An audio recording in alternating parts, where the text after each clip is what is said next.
Halo, assalamualaikum. Nah, kita ketemu lagi. Kali ini kita akan belajar materi cara membaca alat ukur jangka sorong. Ya, seperti yang kalian lihat di depan, di sini sudah ada dua buah gambar, yang atas dan yang bawah. Ini adalah gambar jangka sorong. Jadi, jangka sorong yang sesungguhnya itu seperti gambar yang atas. Sedangkan ketika masuk ke soal, biasanya menggunakan gambar seperti yang bawah. Jadi langsung garisnya, ya. Nah, sebelum membaca alat ukur, kita harus paham dulu. Apa sih jangka sorong itu?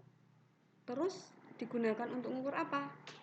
Oke, di sini kalian harus paham bahwa jangka sorong itu digunakan untuk mengukur diameter suatu benda.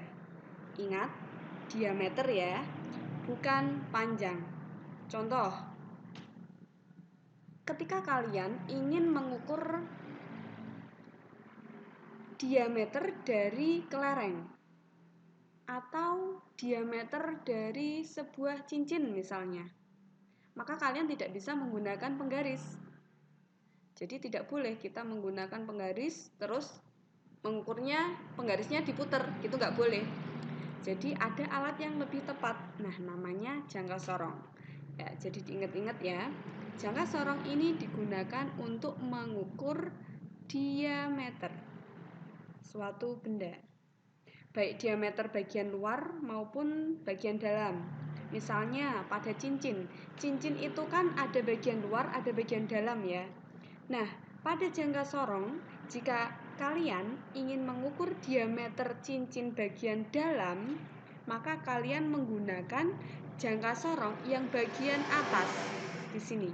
Jadi cincinnya dimasukkan ke kolong itu. Sedangkan jika kalian ingin mengukur diameter bagian luar, maka kalian menggunakan ini yang bawah. Jadi cincinnya ditaruh di sini. Terus kalian nanti lihat hasil pengukurannya. Nah, di sini kan ada angka. Nah, angka ini kalian harus paham. Ini angka artinya apa? Nah, jadi seperti yang kalian lihat, karena ini terlalu kecil mungkin ya, nanti di zoomnya ke yang bawah ini. Oke, jadi pada jangka sorong itu memiliki dua skala yang kita sebut dengan skala utama dan skala nonius.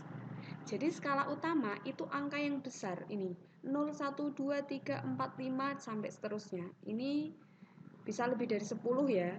Ini namanya skala utama. Saya singkat dengan SU. Sedangkan skala nonius itu yang bawah ini, angka yang ada di sini. Dari sini sampai sini. Ini namanya skala nonius. Saya singkat dengan SN. Sampai sini bisa dipahami? Oke, lanjut. Nah, jadi, begitu juga dengan gambar yang bawah. Di sini ada angka. Ada garis ini yang bagian atas. Ini namanya skala utama. Yang mana angkanya itu bisa dimulai dari 0 sampai kurang lebih 17 biasanya. Ini 17 cm. Kalau pada jangka sorong. Sedangkan angka yang bawah ini adalah skala nonius. Yang kita singkat dengan SN. Di mana skala nonius itu nilainya hanya 0 sampai 10 saja. Pasti. Oke? Nah, sekarang coba kita baca hasil pengukuran di bawah ini. Nah, di mana hasil pengukuran adalah skala utama ditambah dengan skala nonius. Sebelumnya, kalian harus ingat bahwa pada jangka sorong itu memiliki nilai terkecil. Saya tulis di sini nilai terkecil sebesar 0,01 cm. Ya. Jadi ketika kita mau menentukan hasil pengukuran dari jangka sorong, maka bisa kita jumlahkan antara skala utama dengan skala nonius. Oke, sekarang kalian fokus. Lihat soalnya. Di sini ada skala utama yang atas 2 2 sampai 3 ya. Di tengah-tengahnya ini, kalau kalian masih bingung, bisa kalian kasih angka yang dimulai dari 1. Jadi kalau penggaris itu kan 2,1, 2,2 dan seterusnya. Jadi ini tinggal dikasih angka aja. 4, ini 5, 6, 7, 8, 9. Begitu juga dengan yang bawah, kita kasih angka. 4, 5, 6, 7, 8, 9. Oke.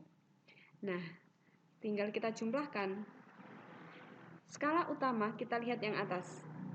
Jadi, untuk membaca hasil pengukuran, kalian lihat kata kuncinya. Kata kunci itu ada di nolnya ini. Jadi teliti ya. Kata kunci itu ada di angka 0 ini. Kalian lihat, angka 0 ini loh. Dia terletak di angka berapa? 2,2 kan? Oke, kita tulis di sini 2,2. Ditambah dengan skala nonius. Skala nonius itu yang bawah. Nah, mana yang skala nonius yang menyatakan angka untuk skala nonius? Kita cari yang berhimpit atas bawah. Di sini sudah saya kasih tanda berhimpit. Berhimpit itu ditunjukkan oleh angka 3 dan 5. Karena di sini kita pakai skala nonius, berarti angkanya kita pakai yang bawah, 3. Jadi 3 dikali nilai terkecil dari jangka sorong, 0,01. Jadi di sini kita kalikan dengan 0,01. Maka diperoleh hasil 2,2 ditambah 0,03. Sehingga menghasilkan 2,23 dengan satuan sentimeter. Sampai sini bisa dipahami ya? Oke, ini jika kita menggunakan rumus. Sebenarnya ada juga cara cepat. Nah, cara cepat ini bisa kalian gunakan ketika kalian menghadapi soal pilihan ganda. Nah, caranya gimana? Oke, diingat-ingat ya. Karena ini nggak pakai rumus, jadi kalian cukup perhatikan. Masih dengan soal yang sama ini. Di sini kalian perhatikan, sebenarnya pada gambar ini ada 3 jenis angka. Saya akan memberi warna kuning biar menjreng. Ada 3 jenis angka, yaitu ini. Angka pertama. Terus ini yang bawah, angka kedua. Dan ini angka ketiga. Caranya sangat mudah. Langkah pertama, kata kuncinya ada di angka 0.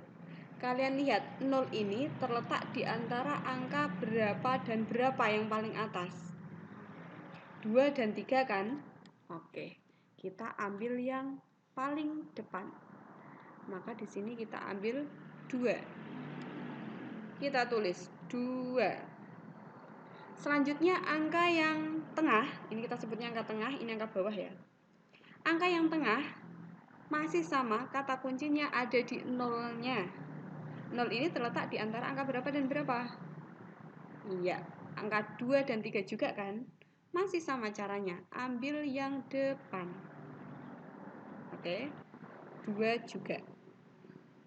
Selanjutnya, angka terakhir. Nah, kalau angka terakhir ini, kalian tinggal lihat di angka berapa antara 0 sampai 10 itu yang berhimpit dengan garis yang atasnya. Nah, di sini sudah terlihat ada di angka 3. Kita tulis 3. Nah, hasil pengukurannya bagaimana? Kata kunci selanjutnya bahwa jangka sorong itu pasti memiliki 2 angka di belakang koma. Ya, jadi udah tinggal ngasih koma aja. Sebenarnya kayak gitu boleh. Nah, beda lagi kalau misalnya ini sama kan hasil pengukurannya atas bawah. Oke. Tapi jika misalnya di sini saya ganti soalnya dengan gini. Di sini 11, 1, 2, 3, 4, 5, 6, 7, 8, 9, 12, dan seterusnya ya. Terus kita buat garis bawahnya. Misal garis bawahnya di sini 0. 1, 2, 3, 4, 5, 6, 7, 8, 9, 10. Nah ini kayak gini. Berapa hasil pengukurannya ini? Oke, untuk memudahkan kalian boleh memberi angka dulu. 1, 2, 3, 4, 5, 6, 7, 8, 9. Karena angka yang tengah, ini kita sebutnya angka tengah ya ini ya. Angka yang tengah itu angkanya pasti 1 sampai 9. Sedangkan angka yang bawah ini pasti 0 sampai 10. Kita tinggal kasih angka saja. 4, 5, 6, 7, 8, 9, 10. Oke. Kita pakai cara cepat ya. Seperti yang ini tadi. Langkah pertama, kata kuncinya ada di angka 0. Oke. Jadi angka 0 itu menjadi kata kunci. Angka berapa yang terletak di antara angka 0 yang paling atas? Nah, 0 ini terletak di antara 11 dan 12. Ambil yang depan. 11. Masih sama di angka 0. 0 itu juga terletak di antara angka 3 dan 4. Caranya masih sama, ambil yang depan. 3. Nah, yang terakhir, kita tinggal cari dari 0 sampai 10 ini mana yang berimpit dengan garis atasnya.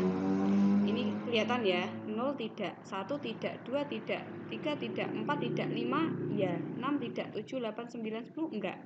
Oke, berarti di sini terlihat bahwa angka yang berimpit adalah angka 5. Tinggal kita tulis 11, 3, 5.